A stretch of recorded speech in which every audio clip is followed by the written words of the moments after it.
Okay, very interesting problem's been brought to my door here, and I thought it might be a good idea to tackle it because I had to solve this problem, and other people have clearly had a problem with it as well. So if you buy a book like, for instance, my colouring book that this is in, or if you buy where is it?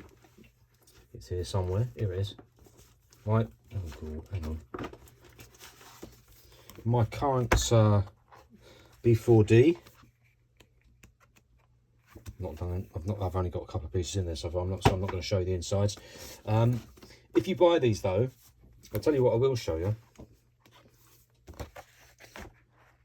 That. So it goes through because you're using alcohol markers, right? Using quite heavy spirit. So it's going to penetrate even the thickest pages because, you know, believe me, these pages are thick. They're the thickest pages I could get for this to be printed. And as you can see, I did some work here in blacks to give this a bit more zhuzh, and it's come through. So you might look at that and go, oh, do you know what? I really wanted to do this pic, and then it's ruined. Well, it's not ruined, but you do need some extra resource. You're going to need some paint markers for this. Now, you may not normally work in paint markers, but I would encourage you to be multidisciplinary because this is when your multi-disciplines are going to come in handy. So what I'm going to do, first of all, I'm going to show you what we do with this. I'm going to show you just effectively how we deal with this, and then I think I'm going to do the whole piece so you can see how effective it can be.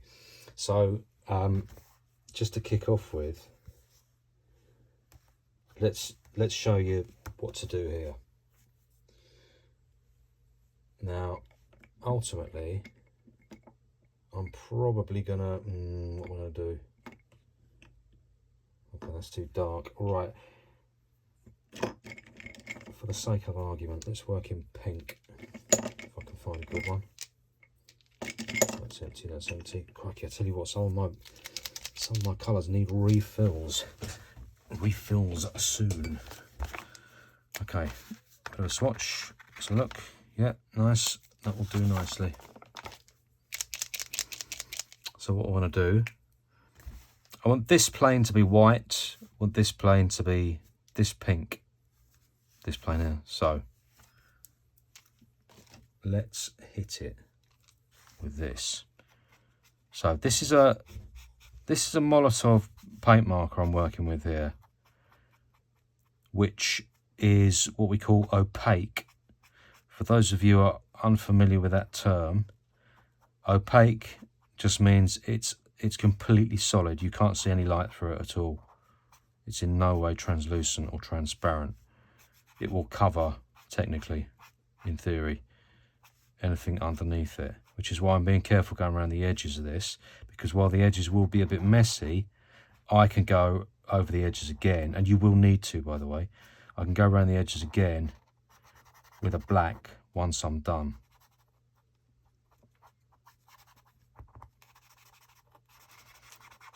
Okay, so we're getting into the business of it now, because here's some black. Now you can see that because it's quite heavy duty, one lot. Also, whenever I work in real time, are you shocked how messy I am? Because some people are. Some people think that. People often say, wow, you're so neat and everything. Your work is so beautiful and neat. Yeah, but not really. That's a massive illusion. I'm really quite messy in actual real time. Thing is, with art, you can tidy everything up, make it look a lot cleaner. So there you go. I've blocked it out in that way. Now you can see the black's coming through, but that's fine, because I'll wait for it to dry and I'll go over it again. And what I want is a darker one, because this obviously is the same plane and this is the inside bit, so it's tucked away from the light. So this is going to be a bit darker. So I know I say this every time, but it's always worth reiterating, which is don't try and make anything neat and tidy. This is not finished work right now. All you're doing is laying down paint. That's all you're doing. Do not concern yourself with, oh, that looks terrible. Oh, it looks awful. Oh, no. Forget it. The finished work will be nice and tidy. But for now, so I'm laying down a white on this bit.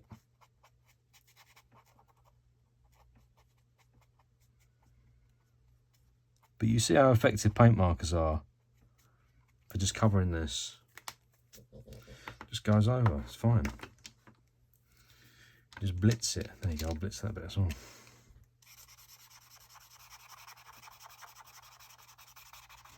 I won't just blitz that bit, I'll blitz it all. Because that white is a slightly different colour. There we go. So you can see it's going to need, on average, my experience with Molotovs are great. They're terrific. On average, you need about 3 coats. 3 coats to have a nice, matte, opaque finish on something.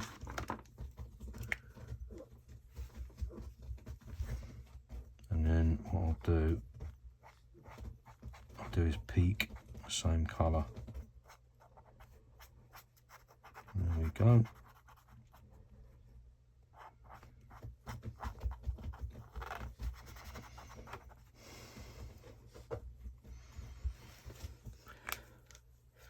So he's got a nice pink hat. Got a few little bubbles there, bobbles. What do you call it? Yeah, bits of paper, basically. There you go. I don't care about smudges. I don't care.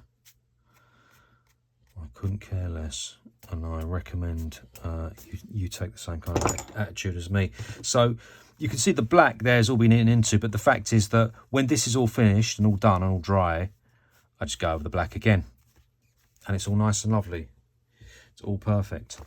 So I am going to edit now, and I'm going to just finish off that colour. So I'll be back when it's all done and dry. All right, so I'm happy with that finish. That's 3 coats I've put on there. I've got started on the green, as you can see. I thought I'd get started on that while that was drying. Always recommended for you as well, which is, you know, if you work top to bottom when you're using paint. Look at the mess I've made here. I genuinely don't care. I do not care, because I can cover everything up. It's the greatest thing about working with paint. Acrylics and stuff, not acrylics, what do you call them? Alcohol markers. Alcohol markers, completely different. Very unforgiving. You have to really be careful working with alcohol markers, because once they're down, they're down. And the darker it gets, the less you can do about it. So you have to be much more careful. Paint, you can go over and over and over again. I mean, I'm making it sound like it's dead simple. It's not, because some colours don't cover as well as others. But you can see this white has covered this black now. It's and it's quite painterly. And what I mean by that is that you can see strokes in it and stuff. And I like that. Now, if you don't like that, you're going to have to use a lot more. You're going to do a lot less slapdash in your approach, and you're going to have to use probably 2 or 3 more coats. But I like a painterly effect. I think a lot of us who've been doing it a while, we like it not so neat and tight and everything. I like it a bit fluid and messy. Anyway, as you can see, it's covered all that stuff that had come through. All this sort of nasty stuff you can see in the background, it's covered all that. So I don't need to worry about that anymore. So now I'm just going to use this as an exercise to show you how you can use a combination of mixed media. So when we talk about mixed media, I know that a lot of you will know what that means straight away, but some of you don't. So I'll just explain. It basically means when you start to take maybe a spirit marker and a paint marker, and then maybe some pencils as well, and start to create the whole look with all these different mediums. And you can use watercolor in there as well. You could use acrylic paint and all kinds of stuff if you like.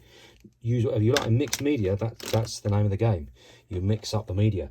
So what I'm going to do I'm going to do, I'll tell you what I'm going to do next. I'm going to do, basically this is about getting the base fills in. And for those of you who already paint graph, you'll know all about what that means. Base fills are just, all you're doing is you're laying down flat colour just to get paint on the wall, to get the base in. It's the base of your ingredients. So I need to do that first because we've still got lots and lots of white going on here, and that's no good. So I'm going to get all the base fill in. What I'm going to do in order to do that, I'm going to get it into time lapse so you can see me do it, but I won't do it in real time because it will take ages because we're talking drying times as well. So I'm going to do it in time lapse, get the base fill in for you.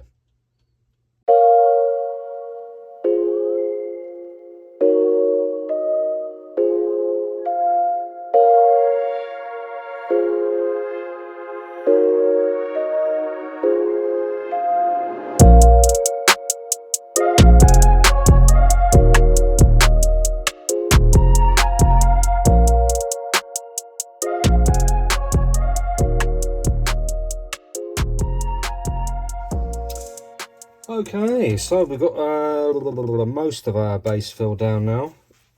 All the boring bits anyway. It's always the bit that bores me the most, I'll be honest with you.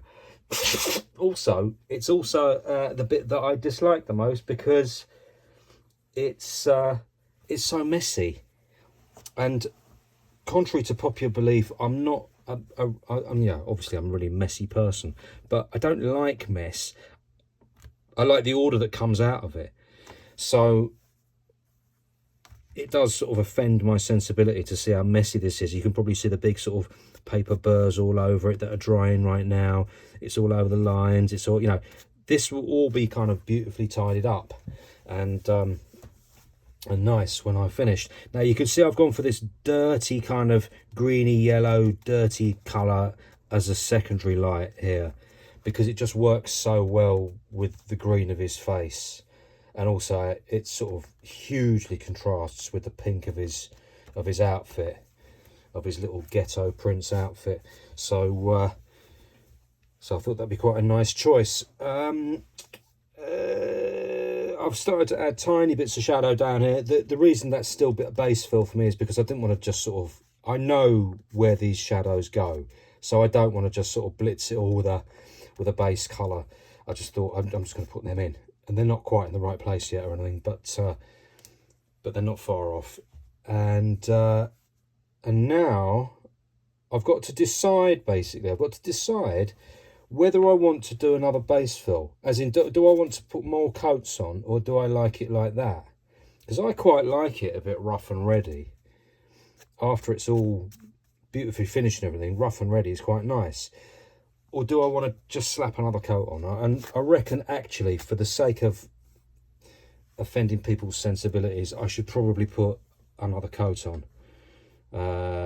Particularly on the green, because the face is what you look at first. So this probably does need to be a bit sharper. So I'm going to do that.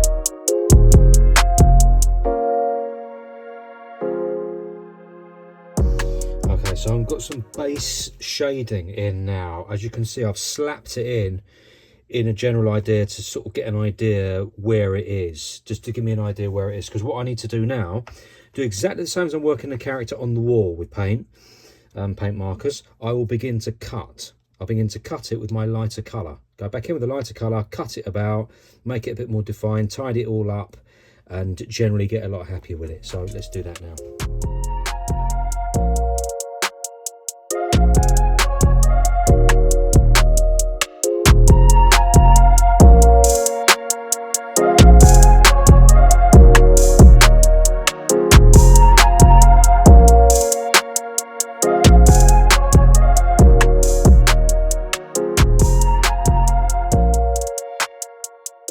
so we're cooking now.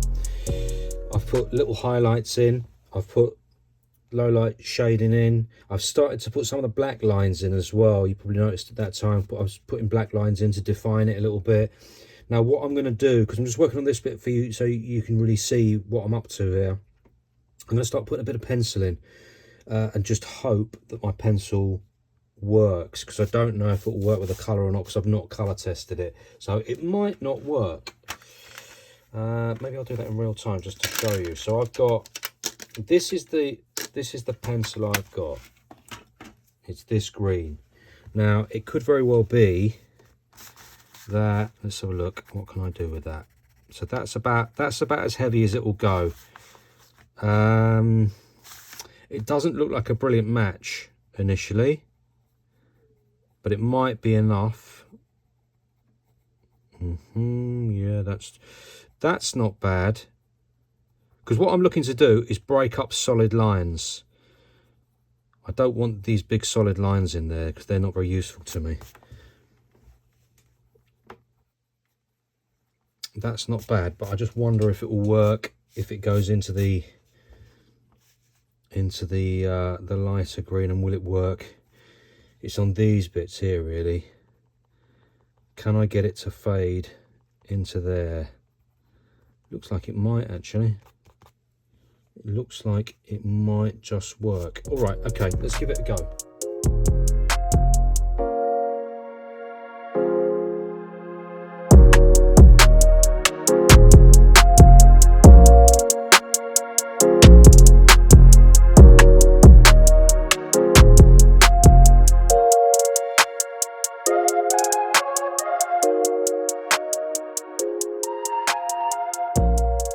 Okay, it's shaping up now. I'm not delighted with all this, to be honest, but that's because I sort of try something new every time I shade this bit, and yeah, I'm not nuts about that really, but I sort of did this far too quick and it got a bit messy, but it's okay, it's all right as a sort of overall kind of impressionistic thing. It's fine, and hey, you know, we've got to try new stuff, haven't we? So I'm going to move into the 3D now. I think the 3D is going to be very, not 3D, what am I talking about? Think, man, think, come on. Secondary light. The secondary light is going to be very flat because I do not have a contrasting colour. But because I've worked so much on this, I think I'm going to get away with it. So what I'm going to do, I'm going to keep all this very flat and all this plain. So the front of him will be much more worked in terms of colour value and so on. The secondary light will be flat. I think it's going to work. I think so. So I'll do that, and I'll do that, and I'll do bits on that, and then we should be finished. And yeah, let's see.